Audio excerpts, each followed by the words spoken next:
So, hi everyone, I'm Kim Reynolds and I've been an SDR at Judopay for about a year and a half now, just under.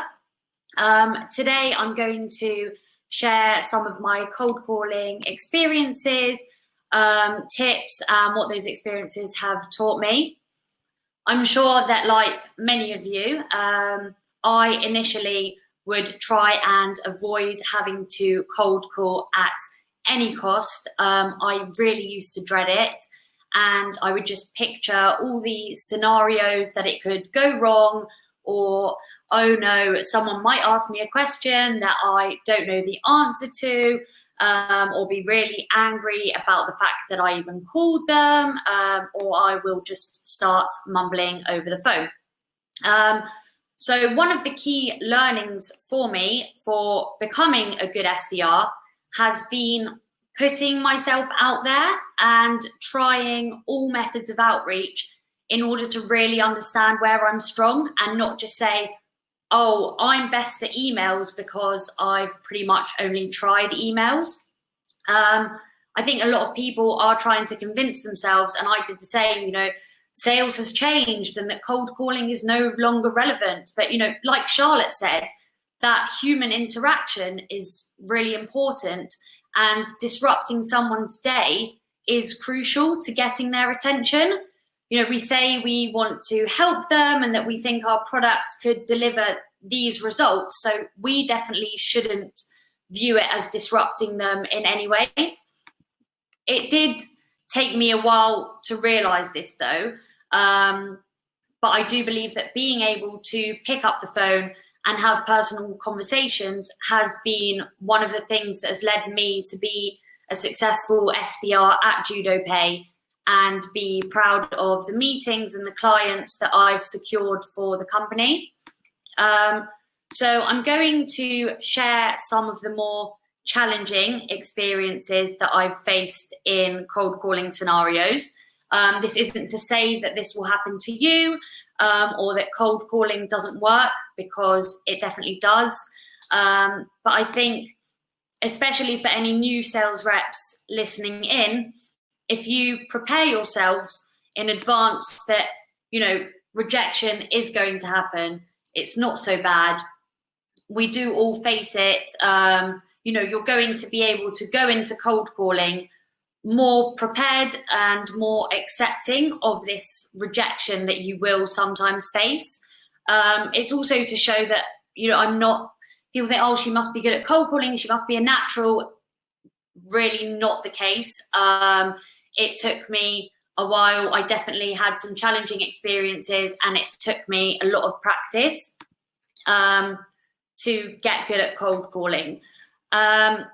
So as I mentioned, I really tried to avoid cold calling up until the Venetrix cold calling training day. Really, really valuable day. I felt like I learned so much.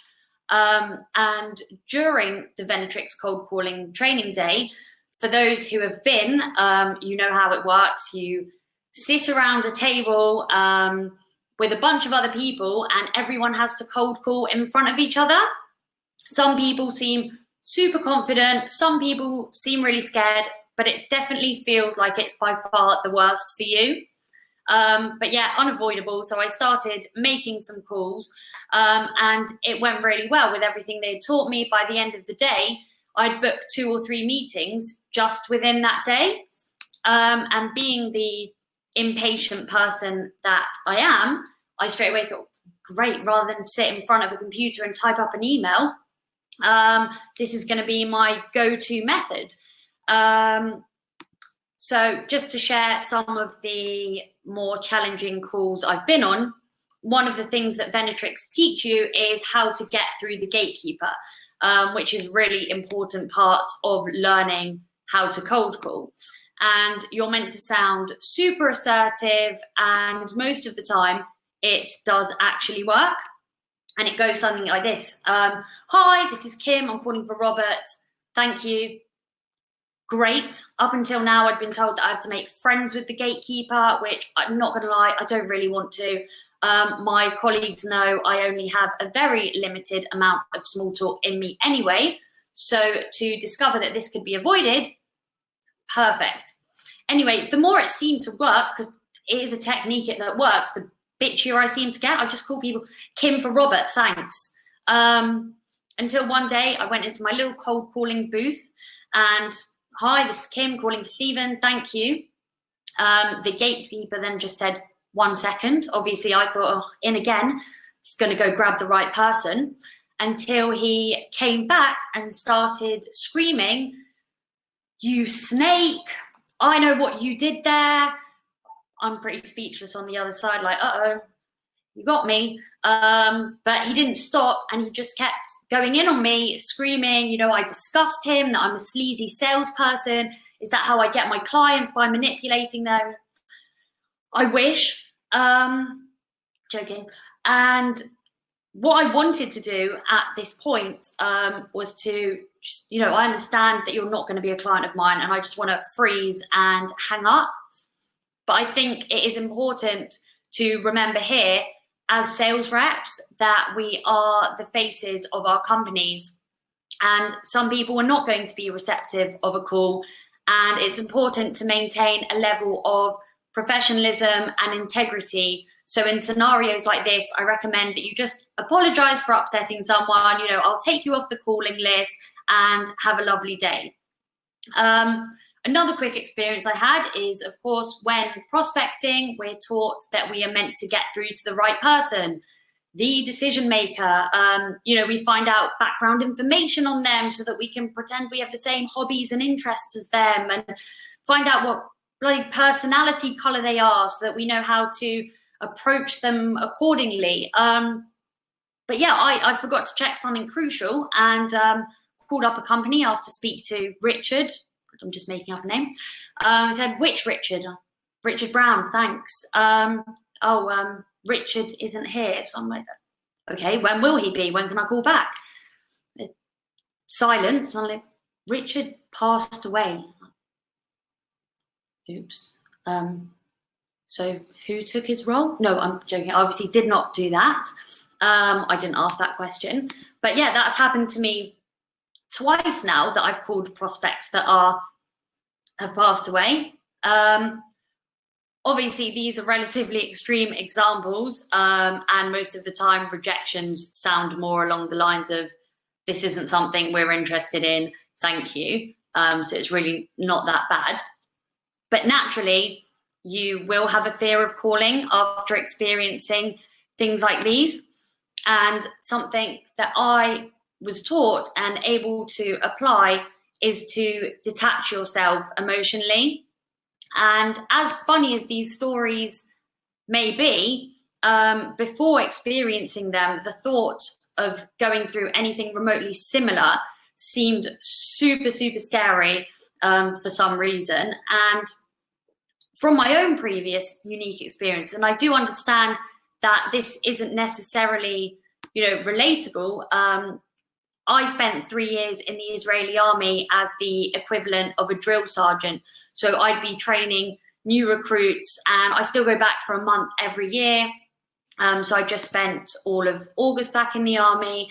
And I think not only did that experience allow me to learn how to put myself in a somewhat robotic frame of mind where I'm able to detach emotion and just get on with my job, but it really taught me to put things in perspective.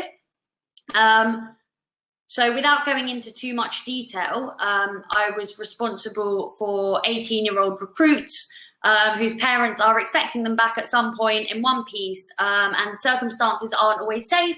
But not only that, but just even the training and the daily army life, I think really made me more resilient as a person. And the fact that I'm able to keep that part of my life in the back of my mind so that things always remain in perspective has been something that has really helped me deal with rejection and the fear of cold calling. I completely understand that obviously, you know, that specific experience isn't something that others here would have done.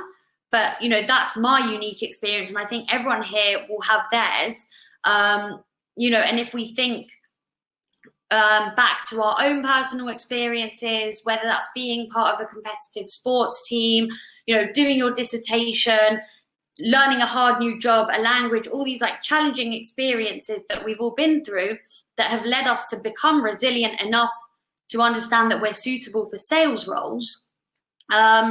If we learn how to keep those things that we've achieved or cope with in the back of our mind, you know, we can keep cold calling in perspective and learn to welcome the no's or, you know, the FU's over the phone, knowing that it's nothing compared to things that, you know, you've previously done, and that no way should receiving a no from a stranger who may not be having the best day, you know, affect your mood or your ability to keep doing your job.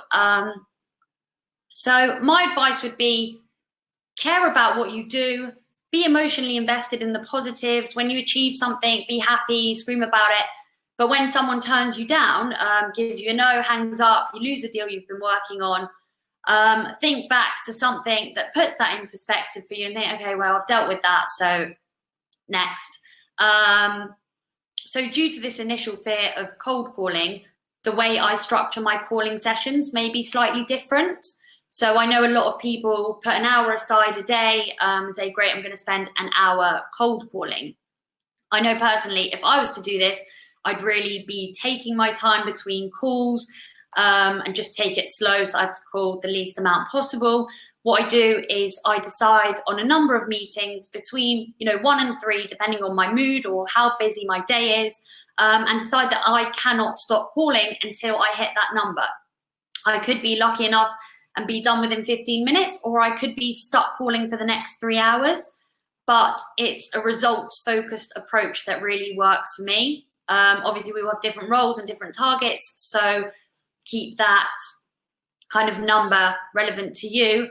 And I'd always kind of leave the cold calling sessions on a positive, so rather than after a rejection, so that I'm not left dreading going back. So I appreciate that I'm talking a lot. So to sum things up, some of you may have read one sales book's Fanatical Prospecting. And one of the things that really resonated with me is that there are only 3 things that we can control. And those are our actions, our reactions, and our mindset. So not only can we not control the reaction of the person on the other end of the phone, so, you know, nothing you can do there anyway, but their reactions should not impact our actions and our ability, you know, to keep calling, to keep trying to close that deal and generate business for the companies we work at.